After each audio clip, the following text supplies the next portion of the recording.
In John Grisham's book, The Firm, his lead protagonist goes to work for a group of lawyers down south that does business with the mafia.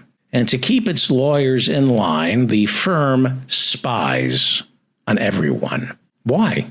Well, they need damaging information on their own employees. They want to know if one of their employees is having an adulterous affair.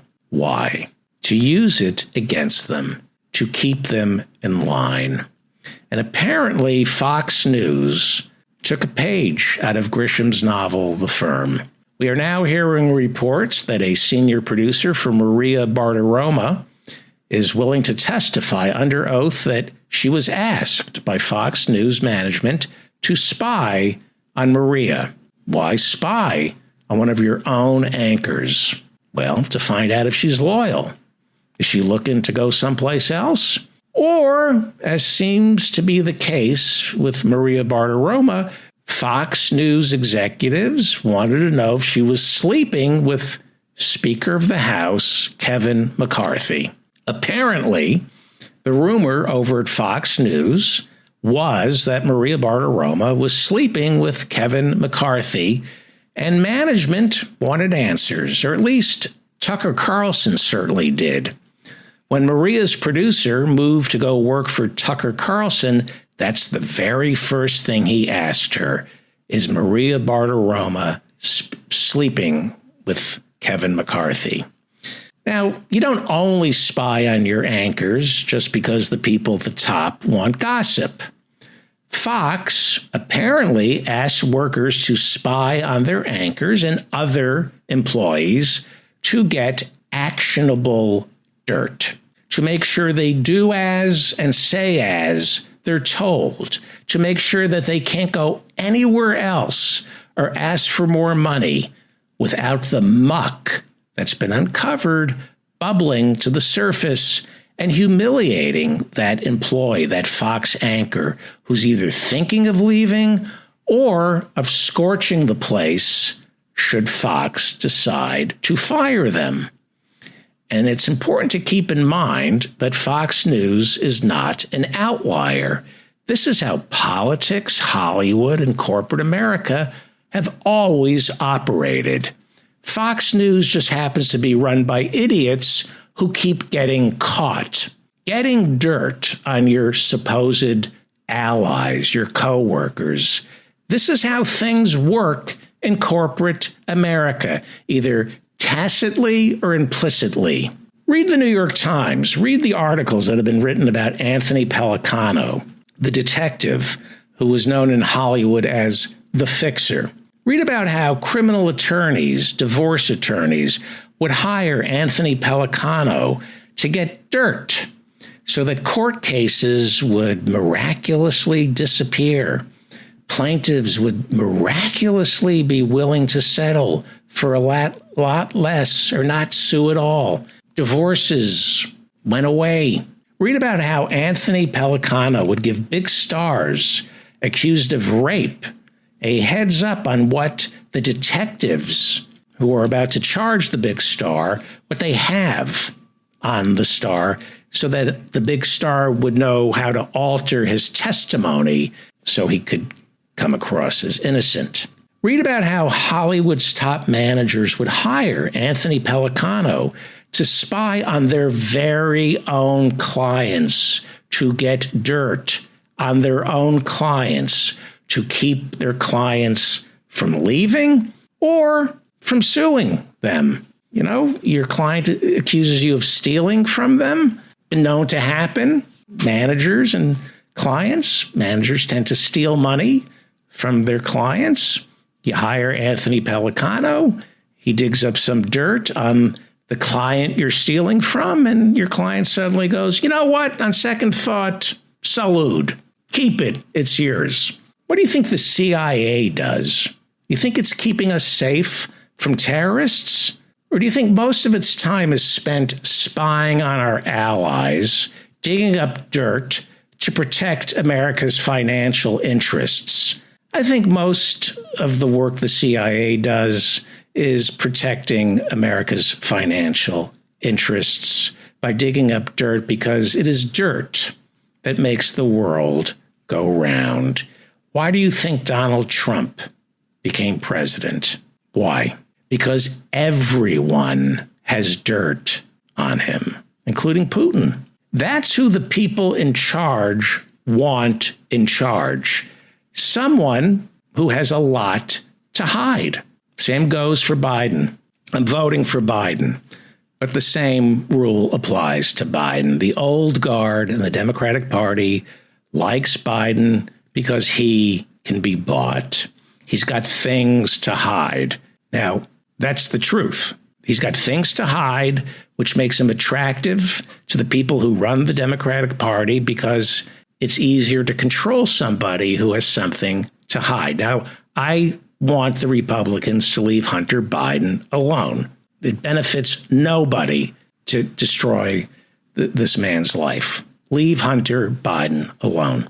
But when you're a crack addict who owes $1 million in back taxes, and at the same time you're working with your father, who is Joe Biden, and your Uncle Jimmy to make money, you're going to leave behind a trail that tells the people who run the Democratic Party, Joe Biden has a lot to hide.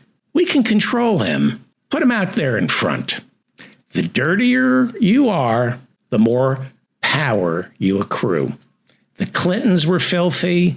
The Kennedys were filthy. The Bush family was filthy. LBJ was filthy. It was their dirt that made them so attractive to the real people in charge. Politics isn't just about compromise. It's also about compromised people. If you want more money, if you want more power, then you must show me some dirt to make sure I can keep you in line. You're listening to The David Feldman Show, you happy, self-actualized hump.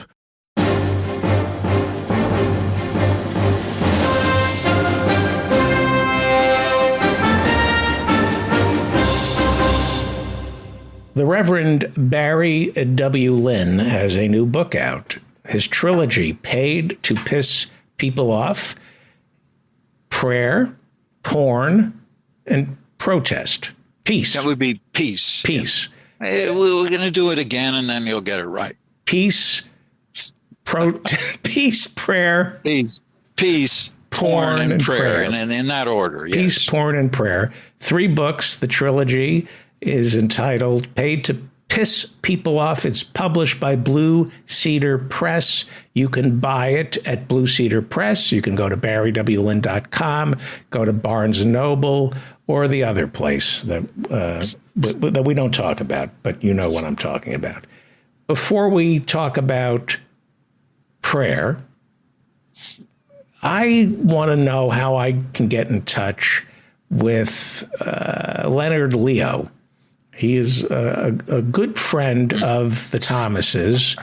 He is very generous with his hospitalities. Yes. And I guess he pays the tuition for one of Clarence Thomas's nephews who he's raising as a child, and he puts the wife Ginny on salary.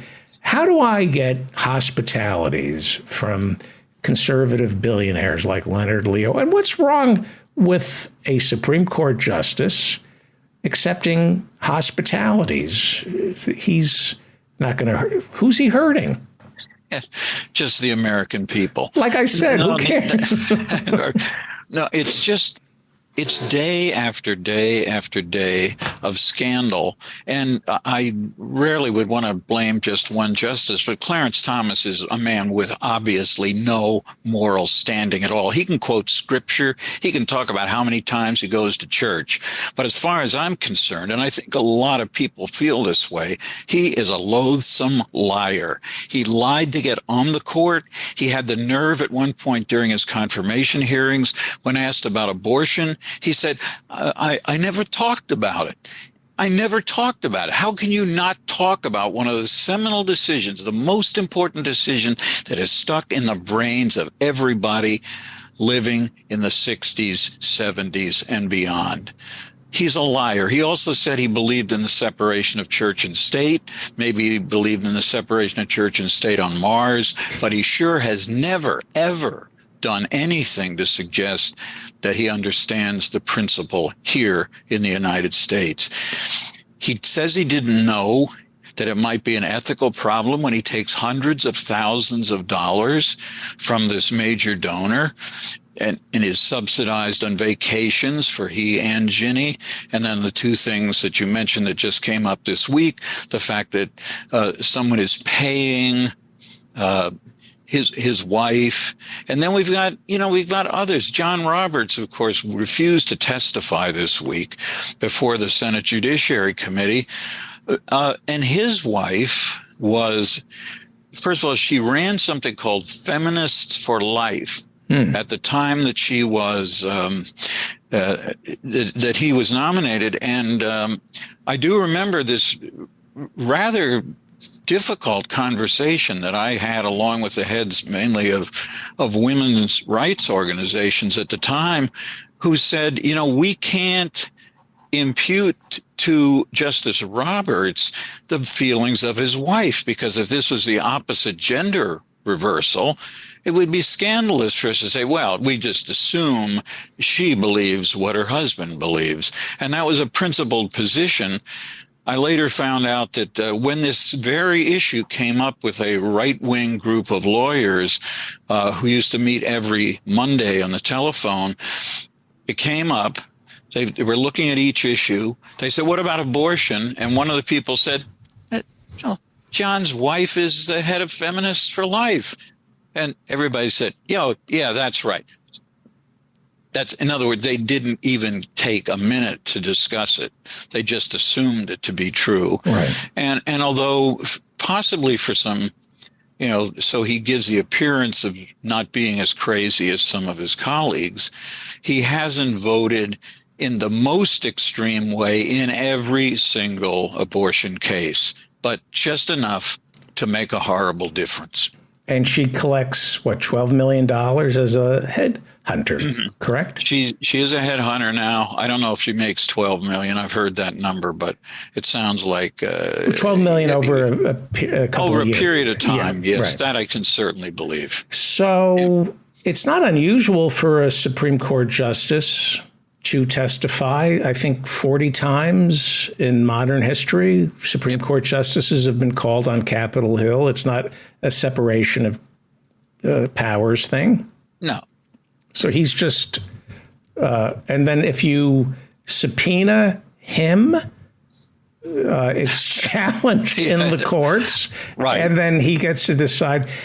I had a question. We did, it was Law Day over at the Ralph Nader Radio Hour, and we had a tribute, a celebration of tort law. And I asked a question, and we didn't have time to really address it. Can you bring a civil case against a Supreme Court justice? Is there a way for a tort claim against Clarence Thomas? I don't know what it would be, but can you sue? No. Well, you can't, because you'd end up in exactly the same position.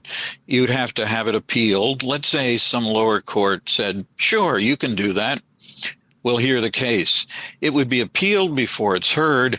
And when it's appealed into the same as corrupted a system, the Federal Appeals Court, as is today the corrupt United States Supreme Court. So you won't win. You don't have a chance. You can't expect Clarence Thomas, for example, to recuse himself merely because he's a party, because there is nothing wrong in his mind with all of these machinations. And we tried at Americans United to get him to recuse himself on one case, and it got us a little press attention, but it got us no result. You're giving me the same answer Ralph gave. Yeah.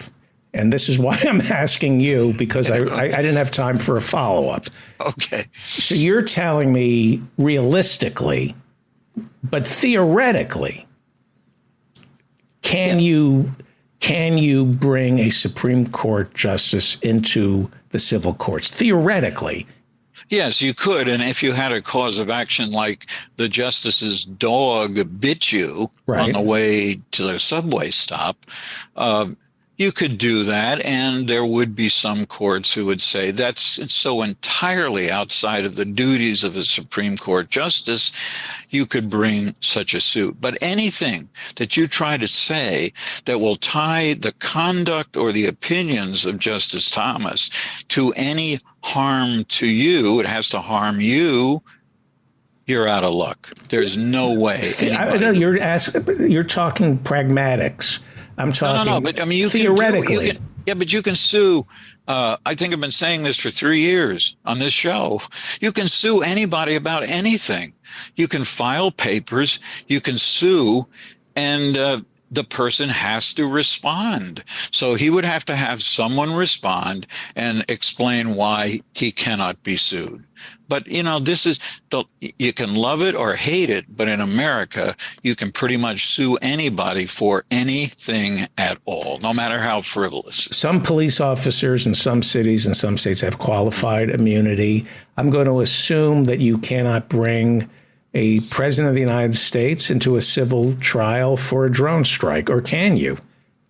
No, there was a while when Vince Bugliosi, the guy who prosecuted Charles Manson, did have a theory where he thought, and he wrote a whole book about it, that a prosecutor could prosecute for the illegal war in Iraq and Afghanistan just on the making the claim that persons within the jurisdiction of that attorney or attorney general, if it's a state or whatever the local equivalent would be, that would be a suitable way to sue and to get the war challenged in a court. It never went anywhere to my knowledge, and I used to talk to Vince a lot, but no one ever took him up on it and tried to charge Bush with a war. We're talking with the Reverend Barry W. Lynn. I didn't mention that you are an ordained minister in the United Church of Christ, the Reverend Jeremiah Wright's church. Yep. And you're also a lawyer and a member of the Supreme Court Bar. For nearly a quarter of a century, you ran Americans United for separation of church and state. Before we get to your book, I want to ask you about Alvin Bragg in Manhattan. He's the Manhattan DA, and Fani Willis, the Fulton County DA in Georgia. There are some Democrats who are worried about local DAs prosecuting sitting or past presidents. They say that in the future, there could be blowback, that we could have a Democratic president who is taken to court by a radical district attorney in a red state. I say, good. I think it's a great idea to have district attorneys prosecuting our politicians until we finally get one who's hasn't broken the law. I'd say amen to that. Right. Theologically and legally, that is exactly the position you should take. When people worry about everything, and as they used to worry about expanding the size of the Supreme Court, I'd be really well off if I had like $1.50 for every progressive who, if you brought this up 4 years ago, would say, well, what do you want to do? Raise it to 13? That's a start. Well, then when the Republicans get in, they'll raise it to 17, and on and on and on. That, too, would not be a bad thing. Right. There's nothing magical about 9 members on the Supreme Court. It's not in the Constitution. Historically, after the Civil War, we only had 8 for a while. And as this, TV shows, 8 is sometimes enough. Right. All right. Prayer. I was talking to Dr. Harriet Fraad on a previous show. We have some questions here. Let me get to the questions. Sure. This is from Gregory. Tell us about the new 10 Commandments in classrooms law in Texas.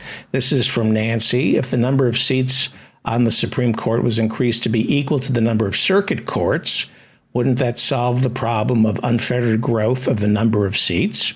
Ian asks, does the Reverend Barry consider it possible that even the GOP or its base will agree to force the Supreme Court to submit to oversight?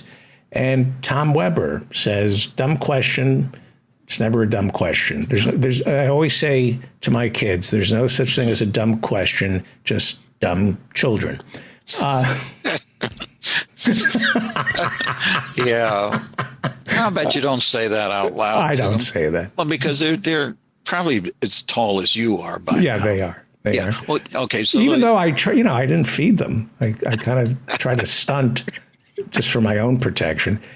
Tom Weber asks, what is the logic of having an odd number of justices on the Supreme Court? Would there be any argument for changing the Constitution so that we have an even number of Dems and Republicans on the Supreme Court, or better, an equal number of conservatives and progressives, so that we have to have at least a majority of votes in agreement in order to have a final ruling?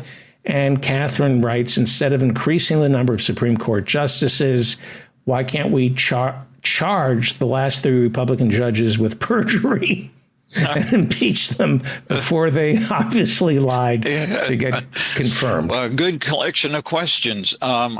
What are they doing in the Ten Commandments cases? There was a very brief opinion written by the old Supreme Court, that is the court before it became corrupted, that said you could not put the Ten Commandments in every classroom. And that pretty much curtailed the interest, except this kind of interest that they have now. And that is, let's go challenge something that we think is settled law, and let's see what these 3 or 4 incompetents most recently appointed to the Supreme Court want to do. There is a principle called stare decisis. In other words, you're supposed to stay with the opinions as they are, to give the public an understanding of what they can and cannot do. Nobody cares about that anymore. And indeed, that's why there is no Roe versus Wade now, because they just overturned the principles before and then had the gall to go back and say, well, it was never decided correctly at the beginning.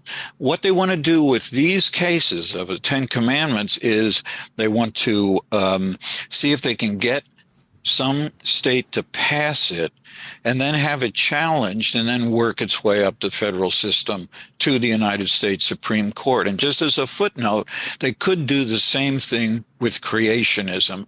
There are 2 very solid cases, both from Louisiana.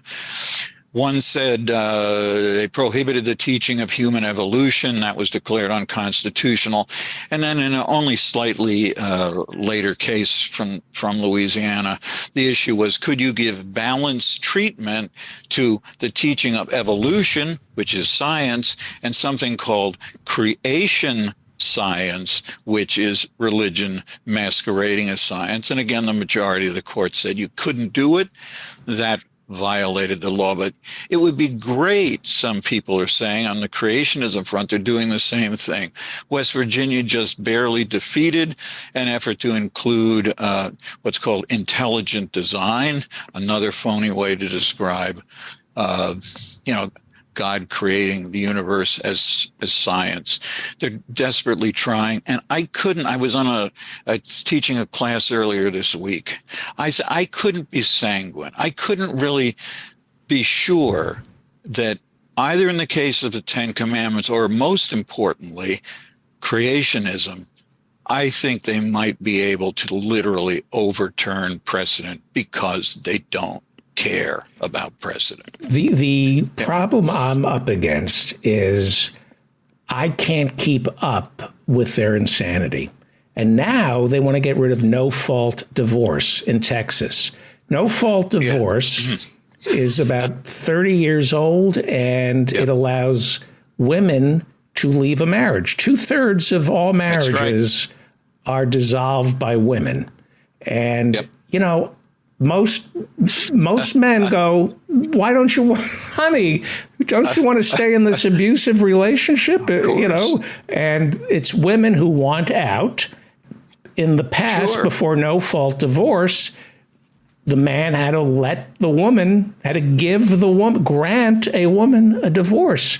That's and right. The women's only option was either to commit suicide or kill their husbands.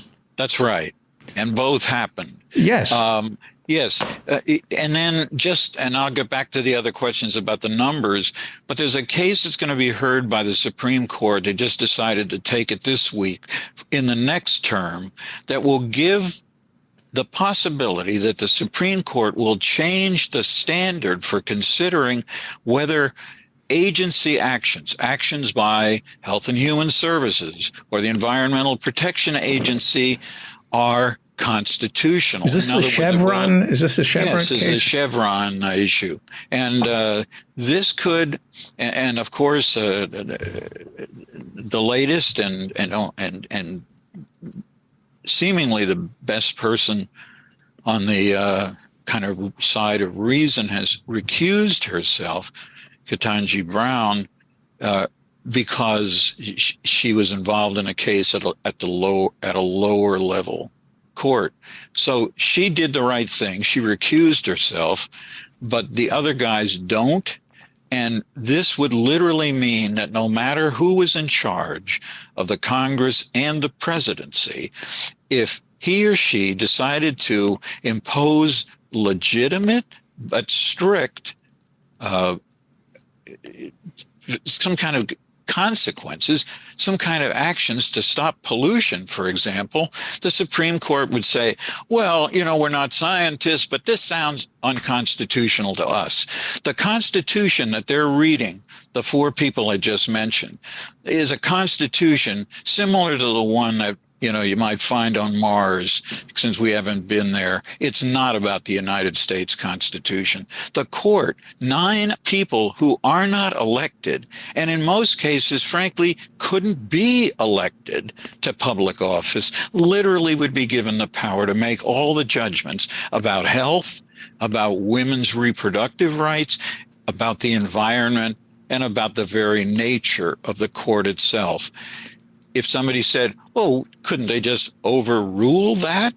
If the Senate and the House and the president all wanted to overrule a decision of the Supreme Court, they couldn't do it now. That's why you have to get more people on the court to do it. Here's what I'd like to do, because we only have 5 minutes left, Sure. and I'm not doing justice to paid to piss people off. Okay. So you will be back here Thursday, correct?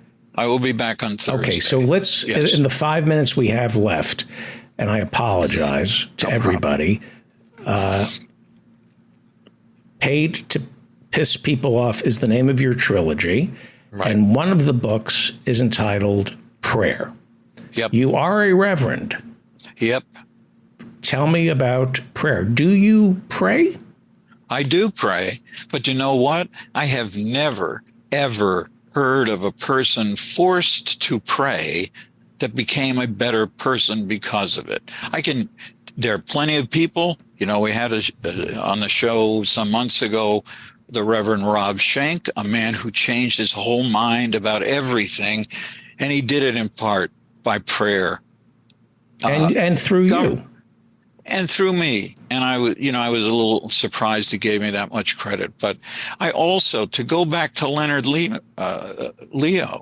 2 weekends ago, I was back in Washington for this religious liberty convention, and a guy came up to me who used to work for something called the Becket Fund.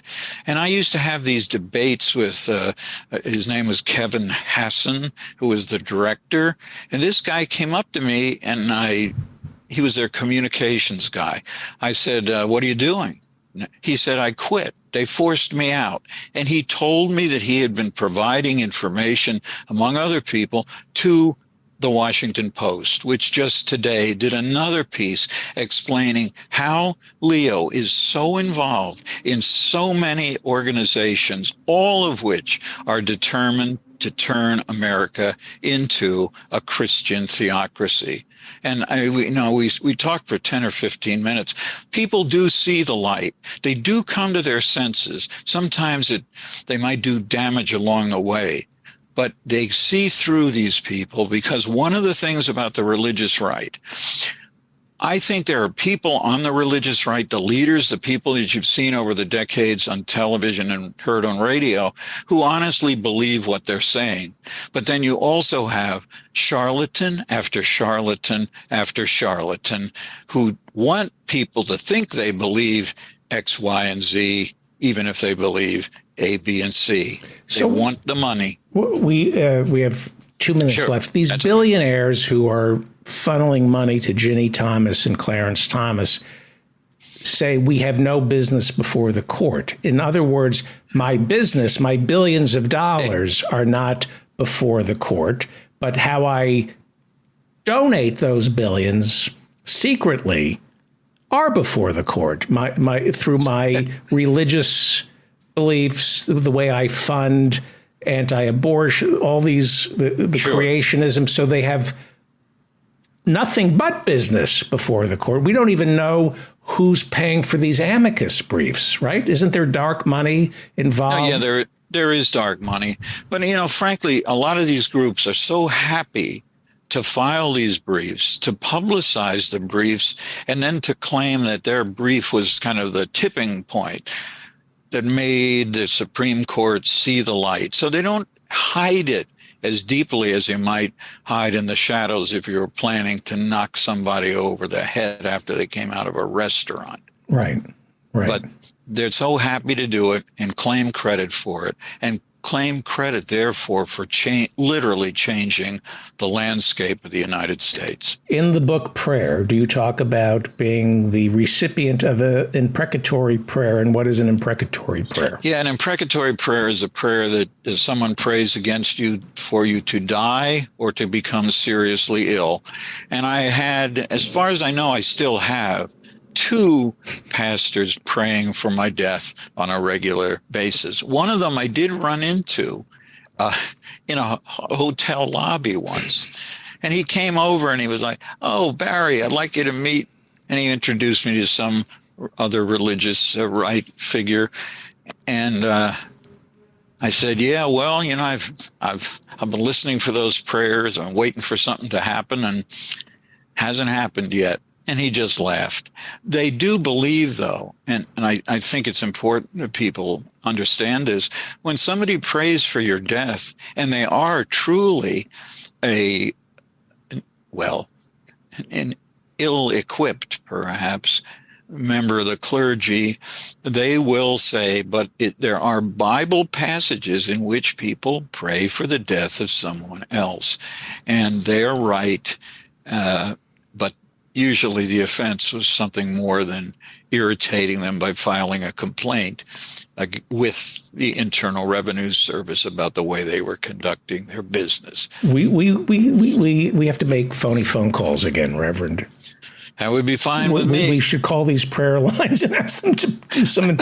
Do you do imprecatories? Yeah, the Reverend Barry. That would be fine. Thank you for coming on, as Absolutely. always. We'll talk about the book. We'll continue to talk about the book. Go buy Paid to Piss People Off. It has the Feldman guarantee. If this book doesn't stimulate you, I will reimburse you. I will pay you back. Go buy Paid to Piss People Off. It is published by Blue Cedar Press. You can buy it by going to Blue Cedar Press. You can go to barrywlynn.com, Barnes & Noble, or the other place. Buy the book. Go buy this book. It's got the Feldman guarantee. Stay out of trouble, Reverend. Only good trouble. Great. Thanks you. Thank you.